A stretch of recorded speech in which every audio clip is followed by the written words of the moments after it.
Hi, I'm Peter Hentz, and I was one of the concept artists on Sundown. This project was Rare's second foray into the horror genre. It was set in a world where a biological parasite which infects and mutates living organisms had caused a catastrophic breakdown of society. The concept art team were tasked to create a host of monsters that would shock and repulse the player. Creatures from your worst nightmares. In terms of visual design, we took a lot of inspiration from John Carpenter's 1982 movie, The Thing. Body horror at its finest. There's something terrifying about seeing the human form warped into a hideous monstrosity. This sense of disgust was something we really wanted to key into in order to put the player on edge and instill a real sense of fear. Mother Nature also provided us with a great source of inspiration, and we drew reference from a whole host of weird and wonderful creatures, from larvae to deep-sea creatures, studying their strange forms and textures. Players would find themselves traveling through deserted towns and homesteads. The idea was that you could move around during the day, searching for medical supplies, food and weaponry.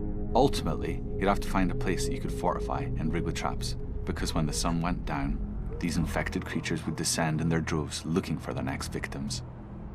Thematically, we were looking at the source of the infection being linked to a parasite that contaminated the water supply. When it comes into contact with a host, it bonds with them and mutates their DNA, forcing physical mutation. The victim's transformation would happen in stages, beginning with slight variations to the human form and progressively warping the host into a twisted, visceral bundle of flesh and claw.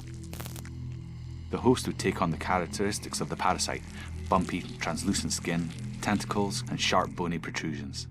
Like zombies from George Romero's movies, the infected were driven by the mindless, singular purpose to consume and could never be bargained with. One of my favorite monster designs was Fingerbelly. This poor guy has really had a bad time of it. Most of his body's been given over to this horrendous mouth. The mutations between bloaters would vary dramatically. Some would split in half to expose a large creature. Some appeared to look like pregnant women, which would crawl after you and spew forth a horrible mass of limb and tentacle. We also explored the idea of having infected children as an enemy. We called them crawlers. They were small, elusive, and fast, scaling any surface with ease, allowing them to ambush when you least expected it. Infected children were never as horribly disfigured as their adult counterparts, as their sole purpose was to transfer the infection. It created an uncomfortable dilemma for the player, as you naturally wouldn't want to harm a child. Since the player was to carry guns and improvise melee weapons, it seemed the players might take a more harsh and final approach to dealing with them. Ultimately, this didn't sit well with the team, and we decided to drop the idea of having infected kids. Sundown was a great project to work on, and even though it didn't continue, it was given a chance to shine in one of our studio's creative jams.